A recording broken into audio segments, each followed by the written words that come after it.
You're locked into the Womanore Crush Wednesday podcast, the only weekly podcast inspiring, educating, motivating 1 million women entrepreneurs one Wednesday at a time. The WCW podcast is fueled by the purpose formula: passion plus purpose plus profit equals success. And here are your hosts, Jen and Modi.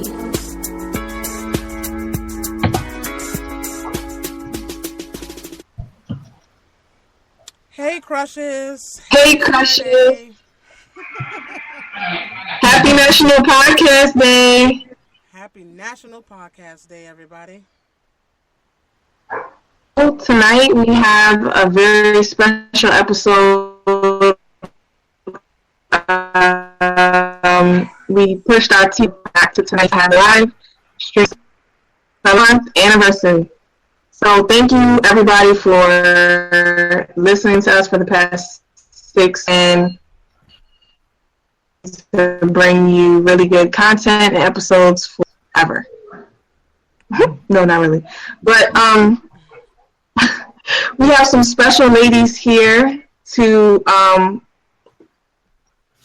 partner with us on this episode. We have Dio. Hello. Hey. And she's from the 607.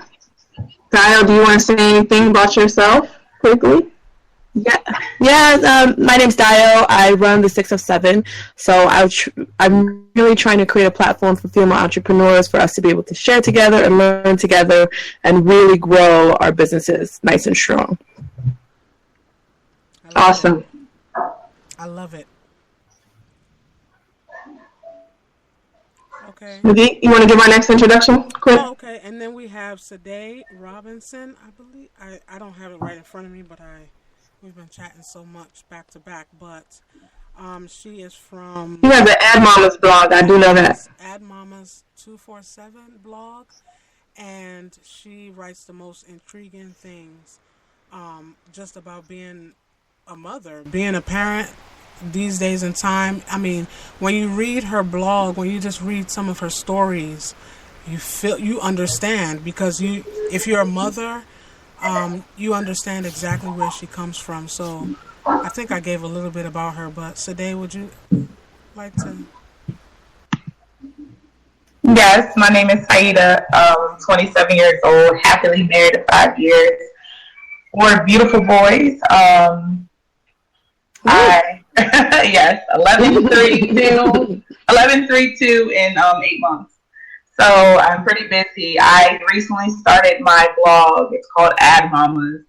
And I started it, just to pretty much branch out to the stay-at-home moms and the working moms and, just give encouraging words. And here recently I tackled a little bit on a controversial topic, which I'm pretty sure we'll discuss later on. So, yeah, that's a little bit about me. Awesome. And then we can't hear or see her, but we have Media Maven, the only Tradia here. She's taking over our Twitter account, so she'll be tweeting throughout this episode. So follow us on @WCW Podcast Show, and you'll be able to join the conversation using the hashtag Culture Conversations. All right. So let's dig into our cultured conversations. Again, this is our 6-month anniversary. It's a live show. Crushes. And with that being said, we have Ad Mamas here. We have me as a mom, and we have Jen. So again, anything can happen right now. Anything can happen. It's a live show. Anything can happen. So, babies, it's super lit. Anything can happen. So enjoy. Anyways, so I'll start with Dio first. What do you prefer to identify as? Do you identify yourself as Black or African American, and why? That's always a difficult question. For me, I'm going to lean towards Black only because I come from an African background. So whenever I hear the word African American, it just doesn't, I don't identify with it. But, when I'm in a situation where there are others, that, I will definitely default to African American. But usually I just identify myself as Black or African. Okay, and why do you... Or an American of African descent. Okay, so why do you feel that you should do that? Like when you are in a situation where I don't know. I just feel like there is an experience that I have that's also unique as a part of being American, as a part of being African, and it's important to me to be able to talk about it and to be able to share it with other people. So it's important to me to add that as a part of my identity and not just blend into American culture, which would be more being African American. right, right, right. Okay. So yes, I'm black. I'm black. I love it. Jen? Today, am I saying that right? Saida. Saida? Saida. I'm sorry. No, you're fine. You're fine. You're fine. No, I don't. I hate wrong saying people's names wrong because I hate when people say my name wrong. But so I feel you on the pain. But what do you think, and what do you prefer to identify as? Would it be black or African American? I have always identified as black and African, and quick reason why: my dad was born in Jamaica, raised my sisters and I. Most people never understood it when he said it, but I understood it at an early age. He said if you took a gorilla from the planet Earth and took it to a outer Earth into space and it gave birth, those babies would still be a gorilla. And I used to laugh at that. So basically what I'm saying is just because our ancestors were forced here, that doesn't mean that we have to be considered African American. So me personally, I'm black, I'm African. Yes, I have Jamaican in my blood, but when people ask, I'm black and I'm African, and, Really? and that's always a controversial subject, when it comes to people, well, you were born here. Yes, I was born. I was born in America. I live in America. However, I'm a black woman, I'm an African woman, and my husband and I are raising 4 black men. I like that. I like it. Madi, what about you? Well, for me, I consider myself African and I consider myself American. And Did you put the two together? excuse me? Yeah, I was gonna say, did you do. put the two together? I do put the two together. And the reason being is because I'm African and I'm American. I was born and raised here, but I was born and raised in an African home. Both of my parents are African. And I always love to carry the culture with me, but I'm also American as well. I found myself, and I know a lot of other African American people like myself that were born here by, parents of another country would say that they feel, they kind of feel 50-50 in both countries. Because when you think about it, when we're here, we're called African American and we're looked at as that. And like I remember being in school, in elementary school, and just the word African, you just look different. Everybody treated me different. People will, like when they got to my name, I already knew I had this lump in my throat, like, okay. Ready to correct them. Yeah, like, all right, just go ahead and say my name.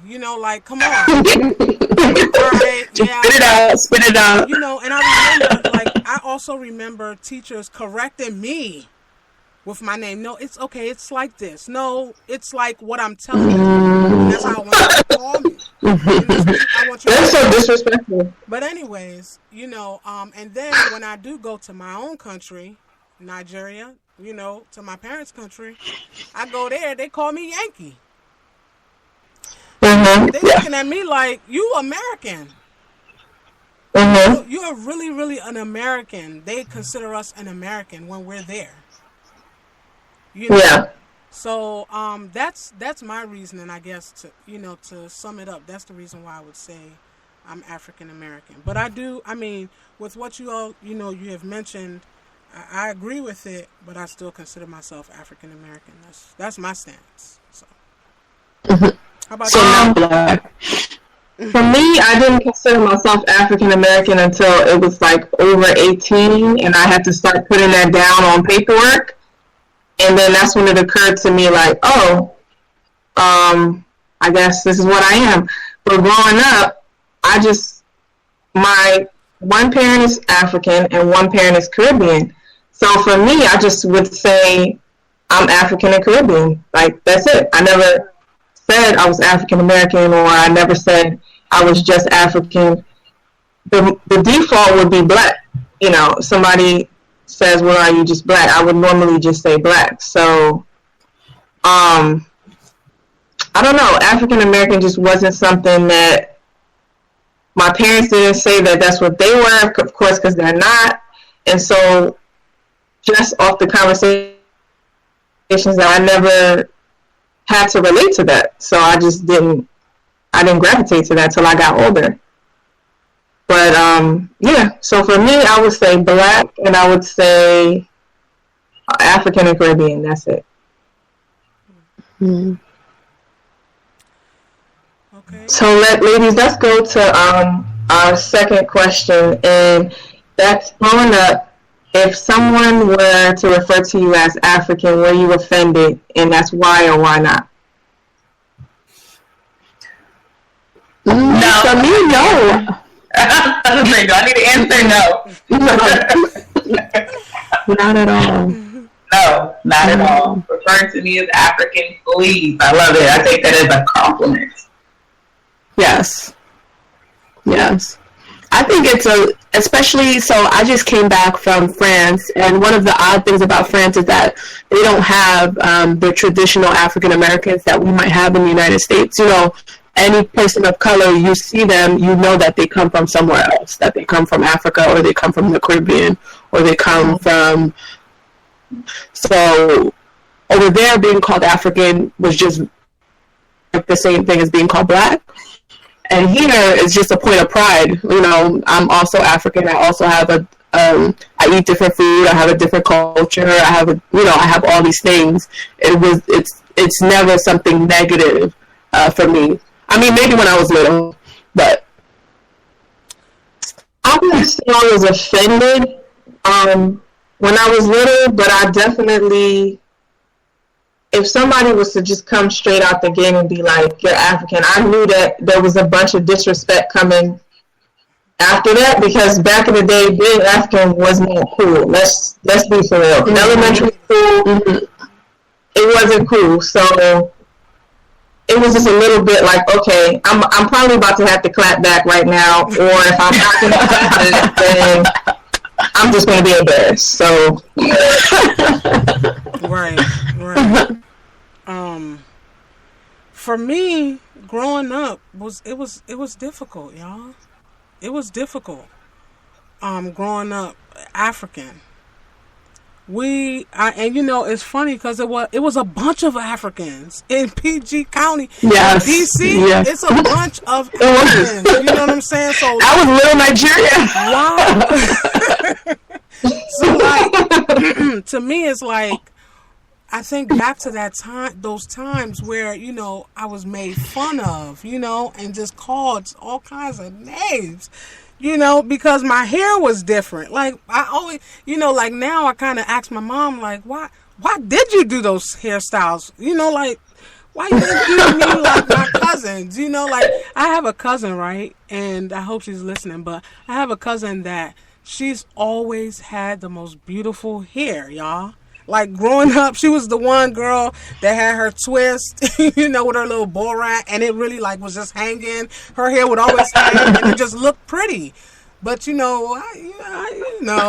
of us didn't grow up with all that hair, and we had extensions, and we had jerry curls, and we had, just different things, I guess, to make us look like little ladies. But whatever the case may be, I was not offended, but I honestly can say that when I got older and I started to understand that it's great to embrace where you come from, more so, like embrace it, embrace it. And I think I saw it even the most when I got married, is when I really saw the culture, like the richness of the culture that I'm so proud to be a part of, So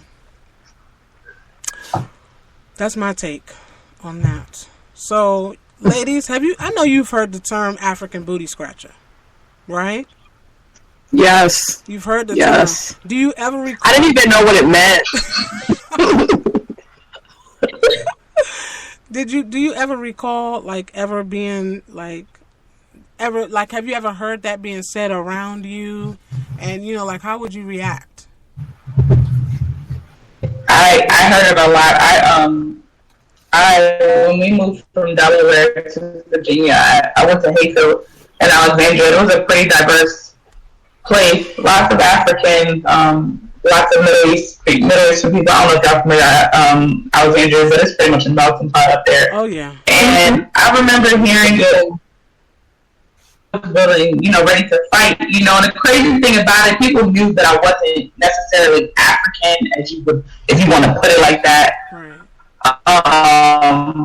But do you have anything else to say? Like, why is that your insult at all things? Like, I don't know. Like, I feel like we've already been made fun of and mocked, and I've always had that mentality. Just growing up with the father that I had, he made us act like proud. So when you hear those insults, when I hear that specific insult, like, I want to fight you, like, right now, because you're coming out your mouth. Right. How about you? But yeah, I didn't hear. For me, I mean, I'm sorry to say, but I was a bit of a bully in school, so I didn't.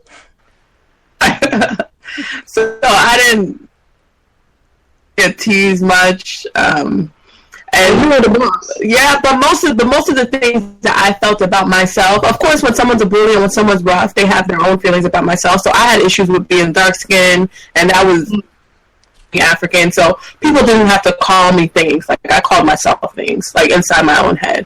So no, I never encountered someone calling me African booty scratcher. I grew up in and there were a lot of Africans around in my neighborhood in our apartment complex. So, yep, all the time. Not to me, though, unfortunately.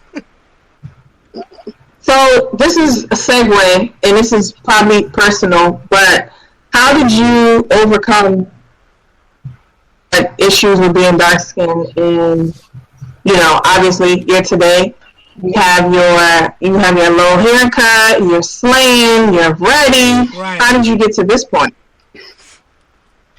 I think it's definitely time. I think most of us, when we're in middle school, everyone else is more beautiful, everyone else is more this, and you being different is what equals you being not beautiful.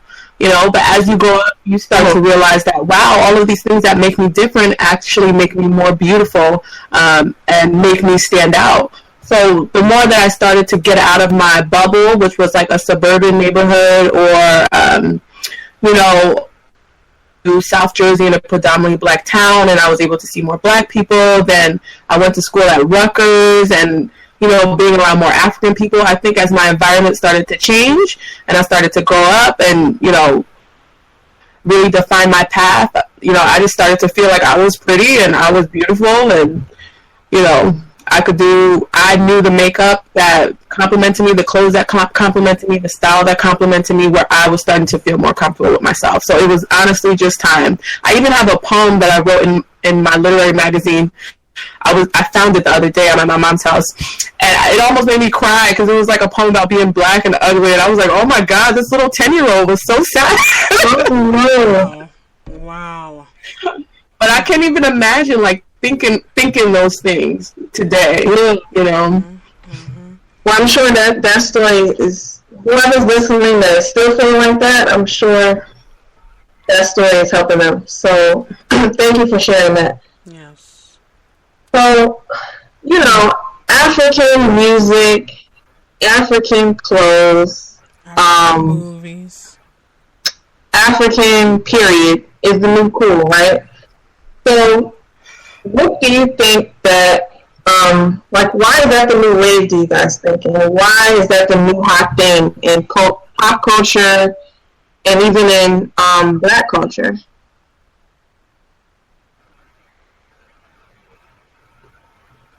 I don't know. I'm loving it. I don't know why, but I'm loving hearing WizKid on the radio. I'm loving the dashikis. I'm with it. It's so dope. For whatever reason it's here, I'm with it. I know personally for me, like I did ask why, like why now? I remember seeing my friends wear these things, wear this clothing and stuff, and they were made fun of, and it was just like, dang, like, it's beautiful. But now it's like, it's I guess, accepted. Mm-hmm. So I'm like, okay, is it accepted? Because I don't know if I'm the only one to notice that it wasn't popular when it first came out. It wasn't popular, and when it first did hit mainstream, you saw white Americans wearing it, you saw Hispanic people wearing it, whatever have you. So I'm like, okay, is it because they, I guess you would say, made it appropriate, and now it's beautiful? Because even as far as cornrows, our hairstyles, now it's thinking that's beautiful. Whereas when we were doing it, and even to this day, you have some states, you have some countries who are being told, hey, you can't wear this, you can't dress like this. So my whole thing is, if it's going to be accepted one place, it needs to be accepted everywhere. And then I'm just that type of person. I'm like, okay, so why is it being accepted now? Mm-hmm. Right? Why not before? Why not before when people were wearing it and this is their culture? Right. Because I would love to go and throw on, after what I see people wearing, but at the same time, I'm the type of person, like, I need to understand even more. I have to, read and understand what it is that I'm putting on, because to me, it's not just fashion. There's a meaning behind it. It's like dreadlocks. Right. I see so many people with dreads. My 11-year-old son wants dreads. Before you get dreads, my husband and I talk. You will write a paper about where dreads came from. So just tying back into that, like, you're not about to just throw something on to look cute and to become accepted into culture, into society, because that's what society is telling us to wear. Why are they wearing it? Do your children know why they're putting on the dashiki, or they put it on to be cute and to accept and to be a part of society? Mm-hmm. That's pretty deep. That's pretty deep. Right on, Mom. I know. Oh, go ahead. No, I'm just saying, right on. Like, I think it's imperative for anyone, before they do anything, to research it. It makes sense, right? Yeah, that would be the best thing, but I don't know, people aren't doing it, but I feel some kind of way a little bit, actually. I like that it is getting popular and that it's in pop culture, but I remember a time when, one day my dad made me go to school. I was telling him to this story with the entire outfit, my hand wrap, everything, and I got laughed out of the class. I was done. Oh my gosh, I got destroyed that day, and I feel some type of way because it wasn't accepted then, and I got laughed at and made fun of, and then now it's cool. Now it's on Instagram, everybody. So you want everyone to suffer? So you want everyone to get laughed at too? Now I don't want everybody to get laughed at. In my heart, I feel some kind of way a little bit. I do. That girl in the second grade is side eyeing. I'm not. Let's be honest. I'm side eyeing a little bit. That's funny. That's funny, Jen. Because I don't know. I remember going to school and wearing it and loving it, and I didn't care what people thought when I wore it to school. I actually was real proud to wear it because it was my mom's, and she made it smaller for my sister and I, and we had like some kind of performance, and we had to wear it, and I loved wearing it, y'all. I was good with it, but I mean, like Jen said, you got the Ankara tops now that people just wear for fun. Like before, like back in the day, people used to wear those to weddings. Now, if you wear that to a wedding, it's like that's for a 50th birthday party. That's not for you got to wear some lace to a wedding, you know. So, and I'm talking about an African wedding, of course, but you know, it has become a new thing. A new cool, and like we've all mentioned, you know, hey, I'm embracing it. I'm embracing it, and I believe it's going to stay forever and ever and ever, because people of today are so outspoken and not afraid of anything. So I don't see that going anywhere. I really don't see that going anywhere for a very long time. So what is your impression of so now that we are talking about culture, I wanted to ask, what is your impression of the black culture in American society today? I don't feel like we have our own culture per se. And hear me out. Okay. I feel like we piggyback. When I say the black culture, I'm talking about those of us who refer to ourselves as American. You know, we piggyback, and I've always noticed, like, you know, like I would look at people who came from Hispanic cultures. I would look at people who came from, you know, say Irish or whatever have it. And it's like they had a strong culture. But in the black community, it's like, what is our culture? And I really think it comes from the fact that because we don't want to identify as African, you know, like that's where our people are from, but yet and still we want to throw on the dashiki, we want to throw on the head wraps and stuff. And so, like, honestly, I just feel like a lot of us piggyback. Like, truthfully speaking, I mean, I every now and then will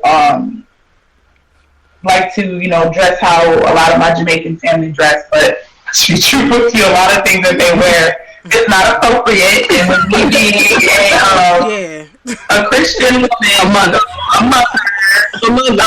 just looking at it like, okay, I want my sons to be like, okay, mommy is a hoochie. Like, no, you know, so I don't carry myself in that way. And there's a lot of things that they wear that are beautiful, but a lot of things that they wear, just, you know, just calling for what it is, it's not appropriate for me. Mm-hmm. So, as a black woman, I found myself for a long time, like, you know, what do things, like, I'll ask my dad, like, dang, you know, what do we have? Like, what do we have? Truthfully speaking, you said that, what do we have as a black culture? We got cornrows. But where did that originate from? So, you know, like, what do we have? Since we don't allow, I'm not going to say us on this podcast, but us as a black community as a whole, a lot of us don't want to identify with Africans. So what do we have as a culture? But I think that even as an African and someone that's sort of in the middle, I've always thought that Black Americans had a culture and a culture that you could identify. Even when there are people, if you're African, if you're white, if you're Hispanic, you can go into a predominantly Black neighborhood, and there are ways of communication that you wouldn't necessarily like recognize on point. Like, for example, I was in Vegas and there was like a basketball team that was playing, and it was just like, you know, boys just chilling out, hanging out, you know how like 12, 13, 14-year-old boys are, but this is a group of Black boys, and you know, the way that they're playing and joking with each other, if you're not from that culture, you might see it as aggressive. So there are different things like that where you're just like, oh, no, this is like, this is how they talk, they're just messing with each other. Or when I go to a networking event and I see another person of color, you know, I don't have to be so frou-frou. There are some things where I could be like, oh my God, girl, you know, just those little experiences where you get to chill out, you know, I can't explain it, where you get to say, okay, this is one of my people, I can be like this. And I feel that same thing when I see another Nigerian. I feel like I put my guard down in that same way. Mm-hmm. So when I see another Black person, I behave in this way, and then when I see a Nigerian person, I behave in this way. So that's why I identify it as a type of culture.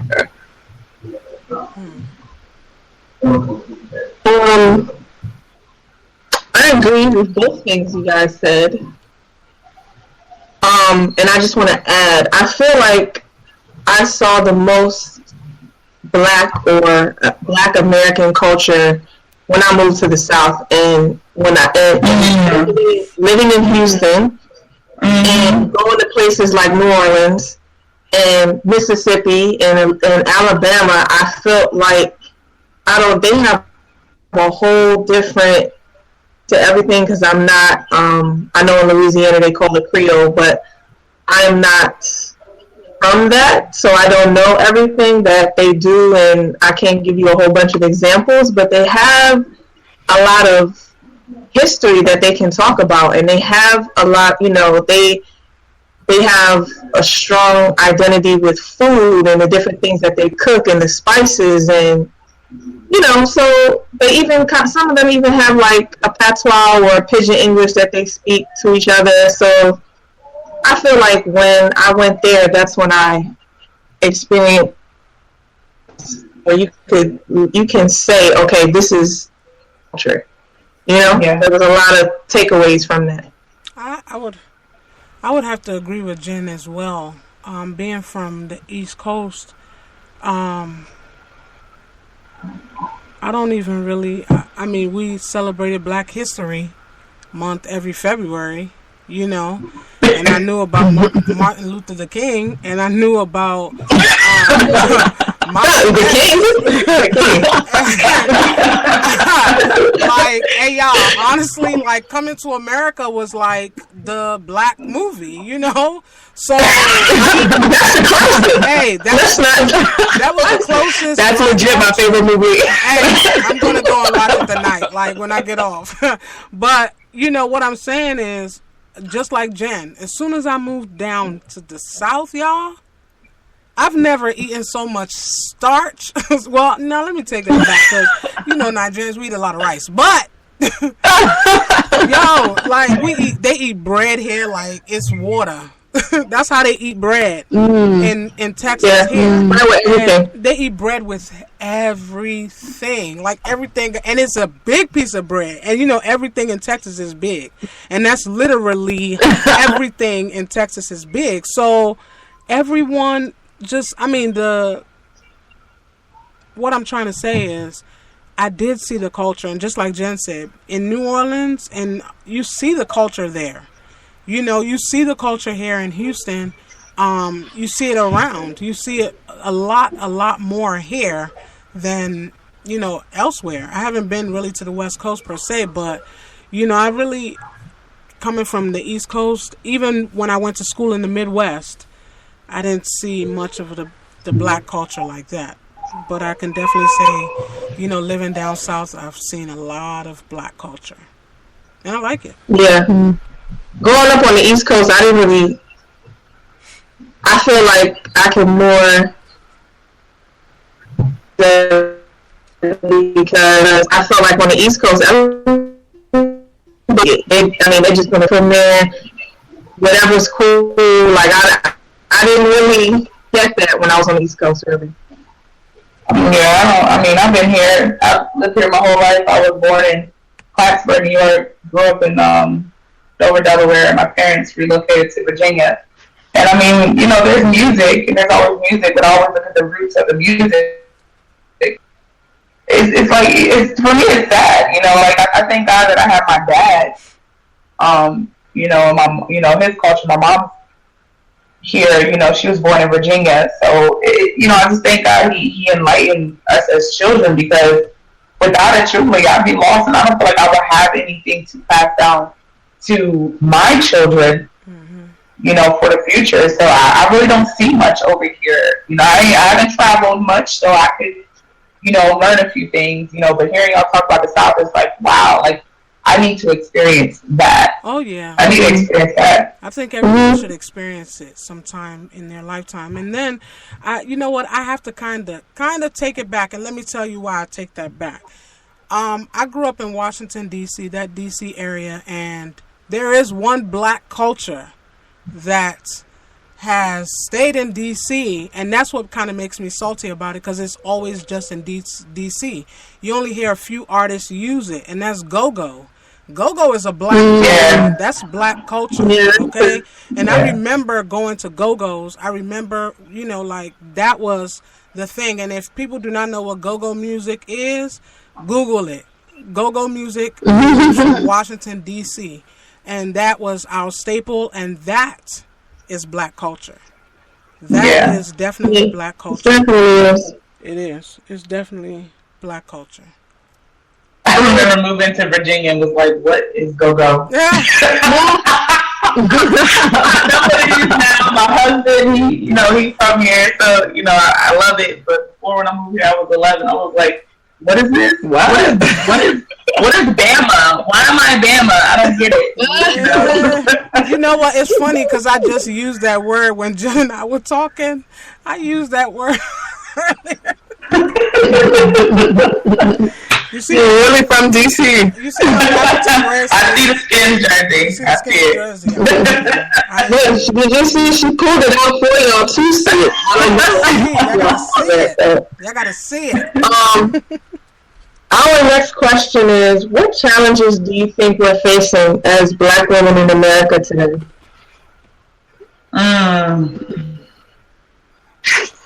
We are just, man. So many. Yeah, this is the meat now. This is the meat, so. This is so many. I don't know if all of y'all had a chance to read my blog.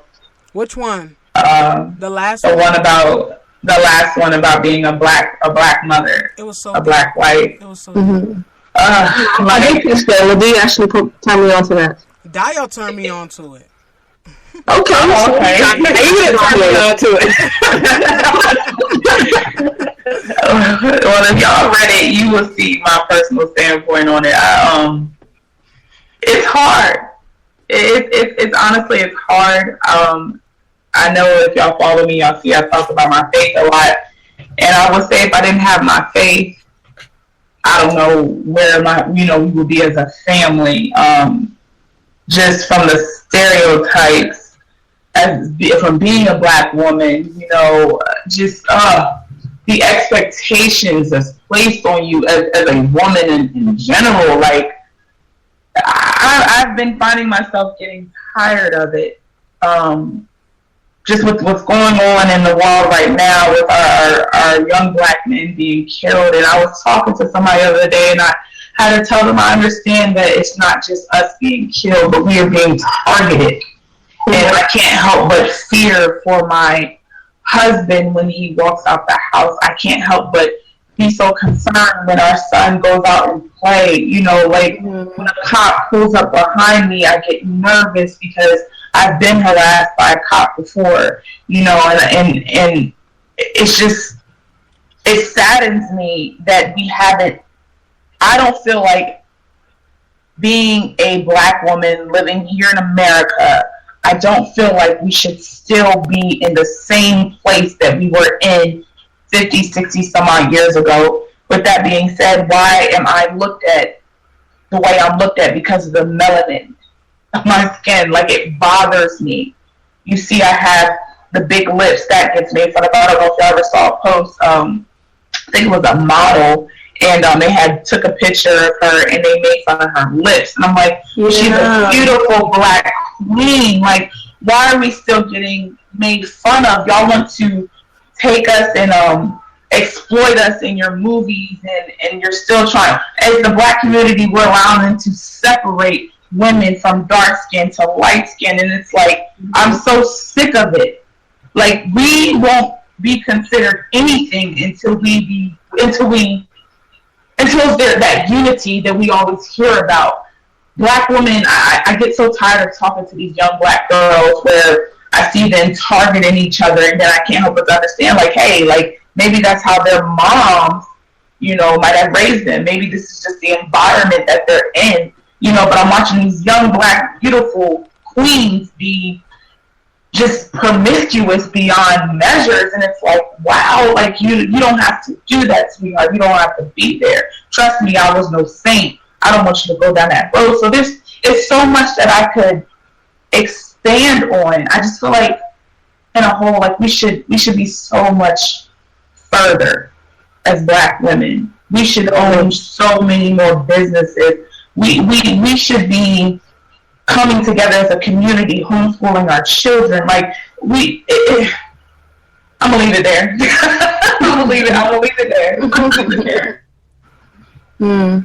I mean, for me, it's a little bit of a struggle because the world I live in is not necessarily a black world. I lived in Salt Lake City for 3 years, and there being different really shines a light on who I am, you know, and how much capability I have.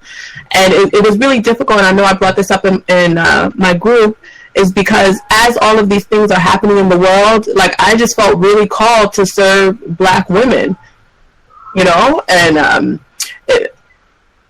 didn't want it to seem as like trying to polarize things, like, oh, no, I don't care about white women, I don't care about this. Like, I'm really called to, I just really feel like that's the community that I connect with. This is the community I want to grow. This is the community that I want us to share with and teach with.